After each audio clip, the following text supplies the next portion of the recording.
Bonjour à tous, aujourd'hui pour les rencontres de Sophie. Je suis à Saint-Jean-le-Thomas.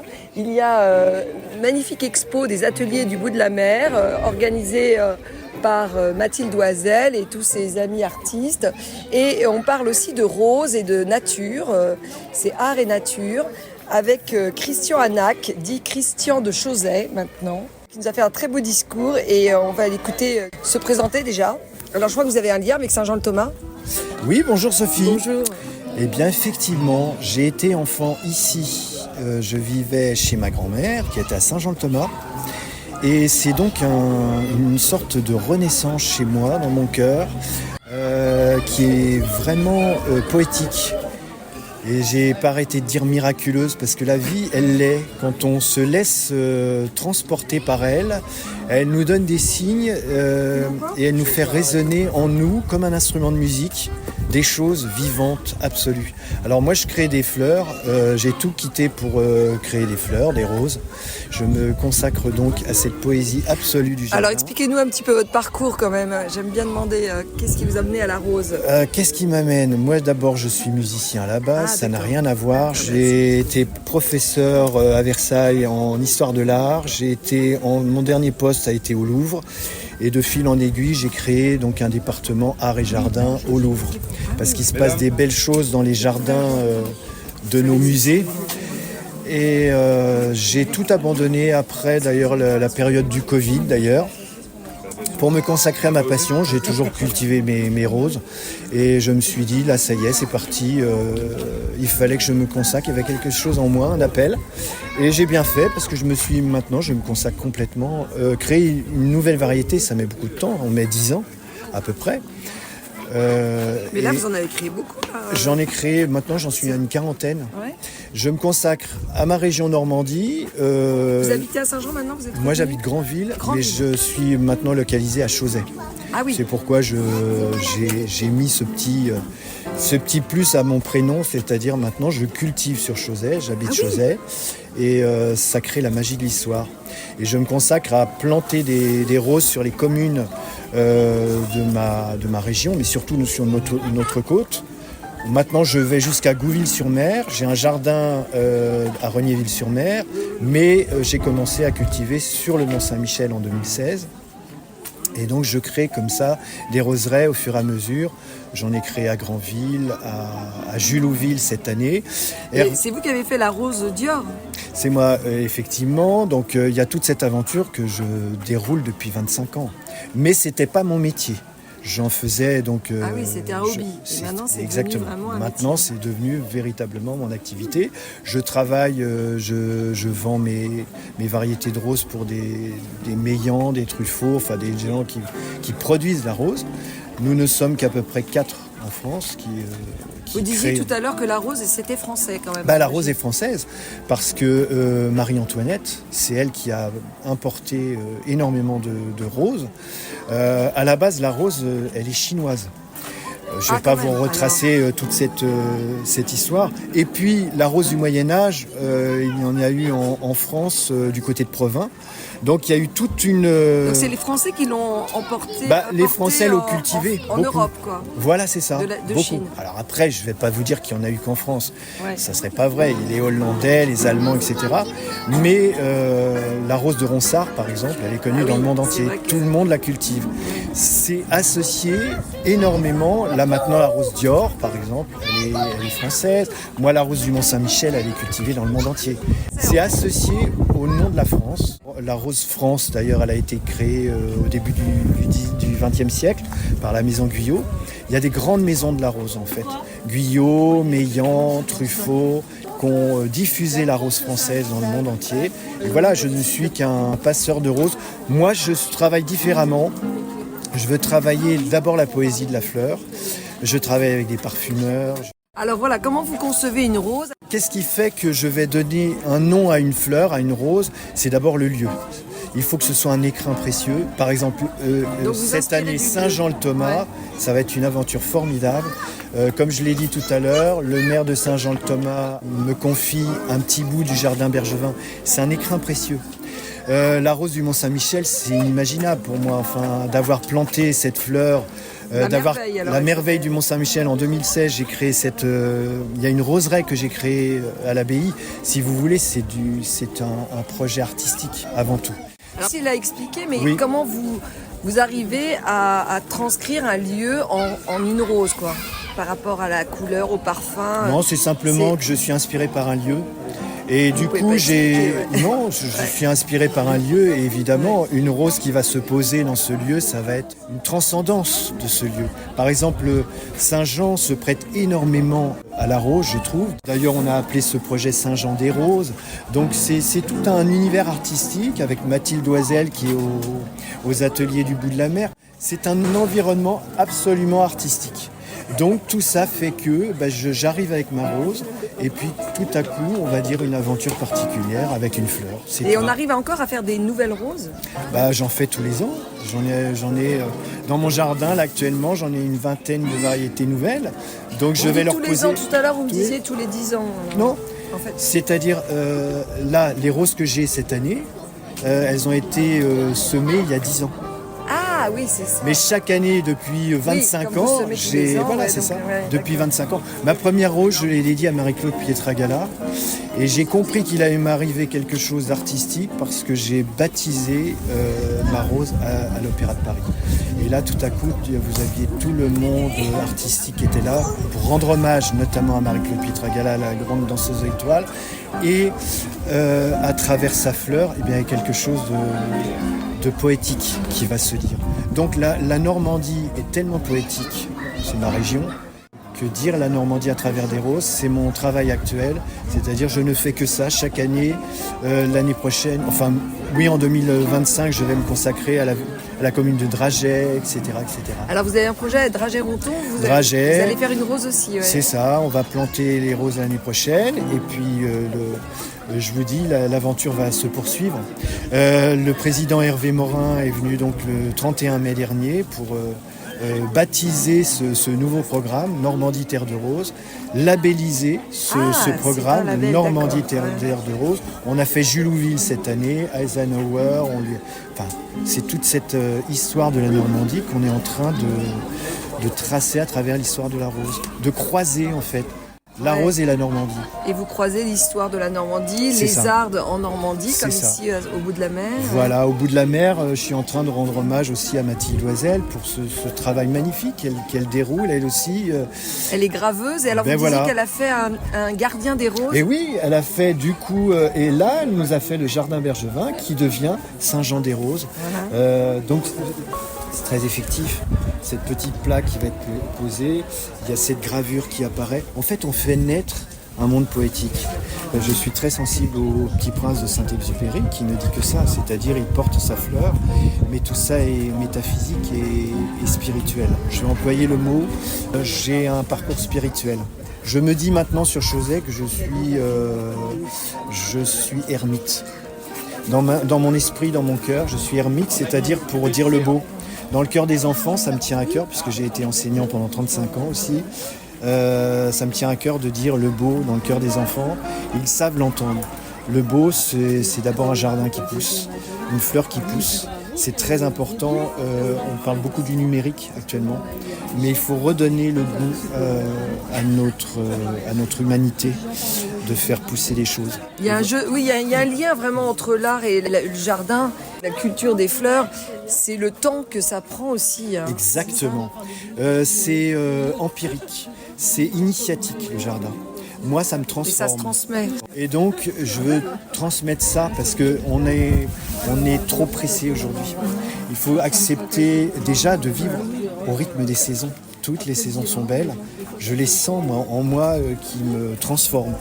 En fait, mon jardin, d'abord, à la base, me transforme.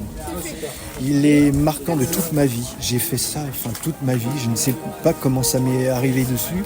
Et si vous voulez, aujourd'hui, d'être par exemple ici à Saint-Jean-le-Thomas, sur le terrain de mon enfance, ça crée une émotion intense en moi. Je vis égoïstement mon aventure, mais je vois que ça fonctionne. C'est-à-dire vous transmettez. Mais oui, c'est ça. C'est-à-dire, voilà, le goût du beau. Et je pense que la France doit maintenir ça, parce qu'on a un patrimoine énorme. Et on a un patrimoine hier à l'UNESCO, on me l'a dit, c'est-à-dire... Ah oui, alors racontez-nous, vous étiez à l'UNESCO Donc pour la rose Jane Goodall. Voilà, il y a la directrice de l'UNESCO, en fait, qui était l'ancienne ministre de la culture quand j'ai fait la rose du Mont-Saint-Michel. Et en même temps, on rendait hommage à Jane Goodall, qui est une primatologue et qui, elle, est messagère de la paix. J'ai créé sa fleur en 2011, on l'a baptisée ensemble. Et depuis 2011, elle a parcouru le monde et elle a amené sa fleur, c'est-à-dire dans les écoles, pour dire elle aussi le beau, la paix, l'humanité à travers cette fleur. Et aujourd'hui, maintenant que j'ai planté cette année pour les 80 ans de la commémoration de la paix, c'était l'emblème que je voulais donner, c'est-à-dire cette fleur a été plantée en Normandie, qui était le lieu de cette commémoration. Et de fil en aiguille, on m'a convié en septembre dernier, on m'a annoncé que cette fleur devenait patrimoine mondial de l'UNESCO, ce qui n'est pas rien. Pour moi, c'est une émotion intense. Donc j'étais hier, Jane Goodall faisait son discours et j'ai signé le registre. C'est incroyable qu'une fleur devienne patrimoine mondial. Mais ça veut dire beaucoup de choses, c'est-à-dire je serai attendu aussi à l'ONU en novembre pour dire la fragilité de ça, la beauté de ça, c'est-à-dire le geste de vie. C'est pas rien que nos élus l'entendent. Il y a tout ça vous voyez que ça résonne. Et merci d'être là, vous, pour faire résonner ça aussi. Eh ben, je vais le faire avec grand plaisir.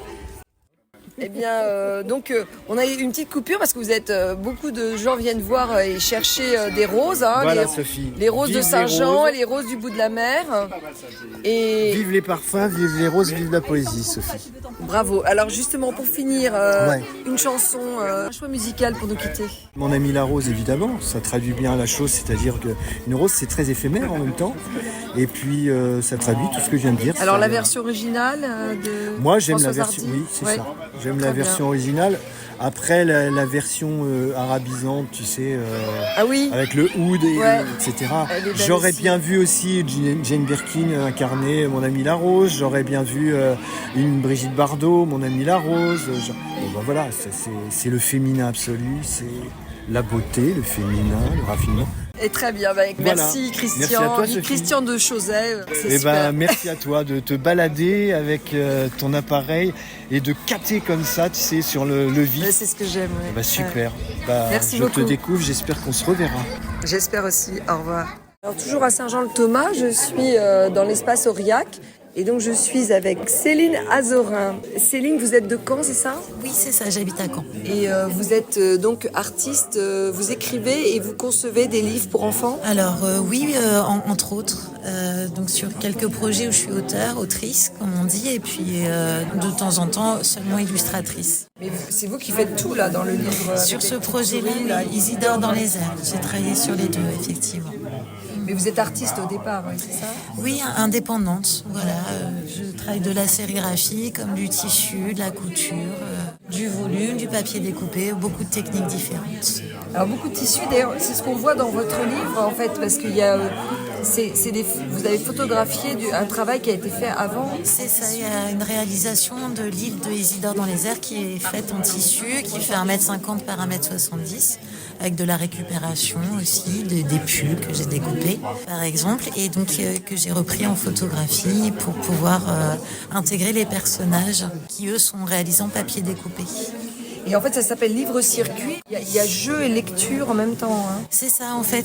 Les illustrations sont travaillées un peu comme des plateaux de jeu dans lesquels on peut faire... on circule. Il y a où des l'enfant, labyrinthes. voilà, c'est ça. Oui, tout à fait. Il y a un labyrinthe, précisément. Il y a un potager, il y a des montagnes. Qu'est-ce qu'on a ? On a une forêt aussi. Voilà, il y a une rivière qui traverse l'île. Alors vous partagez avec Mathilde, je pense, l'amour de la nature aussi, des animaux, des plantes. Oui, complètement, oui. Oui, oui. Et vous êtes connus comment On s'est rencontrés sur un salon de l'édition indépendante à Caen, à l'Artothèque de Caen. Voilà, et on a troqué une œuvre respective. Voilà, on s'est rencontrés à cette occasion-là. Vous êtes venus de Caen aujourd'hui ? Voilà, tout à fait. On est parti ce matin avec une petite équipe autres Isabelle artistes. Péloin, voilà, et Leslie qui est là-bas. On fait partie de l'ancrage de l'association Sérigraphie. Voilà. Merci beaucoup. Au revoir. Alors juste à côté, nous avons Isabelle Péloin qui fait aussi des gravures, mais toutes sortes de choses. Il y a des choses plus originales qu'on ne voit pas partout. Bonjour Isabelle. Bonjour. Alors vous venez de quand? De Mondeville. Mondeville, exactement, oui. Donc je fais de la sérigraphie. Et donc j'ai une maison d'édition, les éditions Les Petites Manies, donc qui sont situées évidemment donc à Mondeville. Je fais des ouvrages soit imprimés, soit en sérigraphie, en tissu. Je fais aussi des livres en tissu. Et mon univers, c'est plus tout ce qui tourne autour du féminisme. Et puis et la nature, la nature, l'écologie, parce que j'aime les arbres, les oiseaux. Donc il y a beaucoup d'arbres, beaucoup d'oiseaux dans mon travail. Et de végétal. Alors féminisme, ça rejoint quelque chose que vous avez fait aussi. Ça c'est nouveau. Alors, c'est un peu différent de ce que vous faites. Non, Vous c'est avez toujours fait ça aussi je fais toujours ça. Donc c'est vrai que j'aime beaucoup tout ce qui est ouvrage de dames. Et donc j'aime bien le crochet, le tricot, la couture. Donc je fais aussi des livres en tissu et je fais effectivement je brode des tétons, des clitoris, des petites vulves avec les lèvres. Là c'est sur de la toile de Jouy. C'est un travail que j'avais fait à l'occasion de la journée du 8 mars. Voilà, sur le Journée internationale de la femme. Des droits des femmes. Des droits des femmes. Des droits des femmes, oui. Donc voilà, ça c'était un peu par rapport à ça. Effectivement, dans mon travail en tissu, les livres en tissu, c'est des livres pour adultes. Et il y a pas mal de choses, ça regroupe un petit peu des choses comme ça en fait. Et alors vous illustrez aussi les livres d'une écrivaine américaine féministe et écologiste aussi. Alors, Charlotte Perkins Gilman, c'est une autrice américaine. Effectivement, elle était beaucoup engagée dans les mouvements sociaux aux États-Unis, que ce soit contre la ségrégation. Et puis le mouvement féministe, qui avait les suffragettes, tout ça. Elle est tombée un petit peu dans l'oubli en fait quand les femmes ont acquis le droit de vote finalement, parce qu'elle militait, voilà. Donc on va dire que le combat, pourtant il y avait encore pas mal de combats à mener, mais c'est vrai que ça. Voilà, elle est tombée un petit peu en désuétude. Et puis, on l'a redécouverte dans les années 50-70, beaucoup aux États-Unis. Et puis, en France aussi, un petit peu plus tard. Et donc j'ai plusieurs textes. Donc, Charlotte Perkins Gilman, donc Hurland, donc une utopie féministe. Et puis des nouvelles, donc Le Village des Fous, La Glycine géante. Alors, il y avait aussi à l'époque où elle écrivait un petit peu cette tendance à la littérature gothique. Donc elle écrivait à la manière d'eux. Et dans La Glycine géante, c'est un petit peu à la manière de Edgar Poe. Voilà. Et dans le recueil de nouvelles de Village des Fous, c'est beaucoup sur l'urbanisme, le vivre ensemble et puis l'écologie. Parce que elle avait aussi un petit peu, on parle d'écoféminisme et un peu comme Françoise d'Aubonne. Et c'est vrai qu'elle avait déjà aussi, c'était déjà un sujet important pour elle aussi, l'écologie. Voilà, liée. Après, de toute façon, les combats sont souvent liés en fait, féminisme, écologie. Anticapitalisme. Oui, on dit le non-respect de la terre-mère, c'est le non-respect de la femme. C'est ça. Ouais, c'est vrai. C'est ça le principe de l'écoféminisme. Oui, c'est ça, un peu. Effectivement, oui. Le fait de protéger. Donc, le Village des Fous. Moi, j'ai beaucoup aimé le Village des Fous parce qu'il y a un texte que j'adore c'est L'homme qui plantait des arbres. De Giono. Ouais. De Giono. C'est vraiment un texte que je voudrais que tout le monde l'ait lu. Il est étudié maintenant beaucoup dans les écoles. Ça c'est bien. Ouais. Et donc Le Village des Fous, en fait quand je l'ai lu, j'ai trouvé que ça m'a fait penser à ça parce que c'est un peu la même chose. C'est des gens qui les fous, ils saccagent leur village, tout leur environnement. Voilà, c'est vraiment scier la branche sur laquelle on est assis. Donc c'est l'inverse un peu de l'homme qui plantait des arbres. Ouais, là oui, c'est l'inverse. Bah oui, non mais elle dénonce ça en fait. Elle dénonce. Là c'est vraiment le début où en fait ils sont vraiment en train de pourrir leur environnement quoi. Voilà. Merci beaucoup Isabelle. Pour nous quitter, quelques mots de l'organisatrice Mathilde Doisel. Alors bravo. Je ne suis pas toute seule, hein. On est les ateliers du bout de la mer, donc on est Marie-Blanche Pron, Céline Faye et donc moi Mathilde Doisel. On a relancé un peu l'association. Les sirènes, non? Oui, les pieds de sirène. On a relancé l'association pour faire des événements forts à Saint-Jean, artistiques et inviter des artistes et continuer à créer une dynamique dans le village. Même hors saison comme aujourd'hui. Et vous avez intégré donc toutes sortes d'arts. Là, c'était plutôt quand même beaux-arts, on va dire, sculpture, artistes graphiques. Dans la salle Aurillac. Dans la salle Aurillac, des artistes qui viennent à la fois de Caen, de Paris, de Rennes. Et c'est l'occasion de nous retrouver déjà. Là, on partage le repas. Aussi d'inviter le public à les rencontrer et qu'ils puissent présenter un peu leur démarche, tout ça. Voilà. Et dans vos ateliers, donc là-haut, c'était de l'inauguration, céramique, céramique, gravure et graphisme. Aujourd'hui, c'était l'inauguration. On a terminé les travaux, donc on voulait vraiment faire une petite cérémonie pour montrer que maintenant, les ateliers, c'est un endroit phare à Saint-Jean où on peut se retrouver, pratiquer la gravure, la céramique. Les expos, ça va continuer ou c'est que le week-end ? Alors là, c'était un événement particulier. Il y aura des événements comme ça ponctuels. Ouais, d'accord. Mais vous êtes ouvert tout le temps. Ah oui, nous, par contre, on travaille là à l'année, bien sûr. Ouais. Et alors, ce qui était extraordinaire, c'est que cette inauguration là était autour d'une grande cheminée qui était installée dehors, mais qui devait être à l'intérieur avant. Alors oui, c'était une cheminée à l'intérieur d'une maison qu'on a récupérée, qu'on a entièrement remontée à l'extérieur pour faire un endroit convivial. Et là, on a allumé le feu de la Saint-Jean, on va dire. Mais voilà, pour la première fois. Pour la première fois, c'était l'occasion de créer l'événement tout autour de cette cheminée. Et quand est-ce qu'on peut venir ? Tiens, on peut donner les jours et les horaires, non ? Alors, généralement, on essaye d'être ouvert le dimanche matin parce qu'il y a le marché. Sinon, sur rendez-vous, et puis qu'on travaille là tout le temps. Hein, donc, il suffit juste de nous contacter et on ouvre. Et après, pour les stages et les cours, c'est le lundi soir, généralement. Céline, elle, c'est aussi le samedi matin. Moi, c'est un samedi par mois pour la gravure. Donc, vous avez une page Facebook ? Oui, tout ça, c'est... Les pieds de sirène ? Alors, nous, sur notre page... Mathilde Doisel, mais sinon il y a aussi une page Facebook Les Pieds de Sirène. Voilà.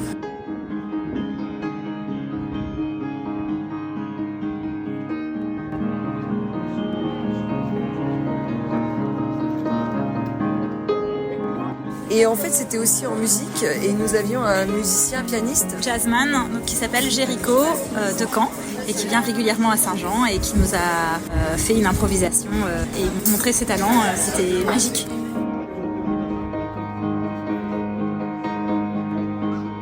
Merci beaucoup Mathilde.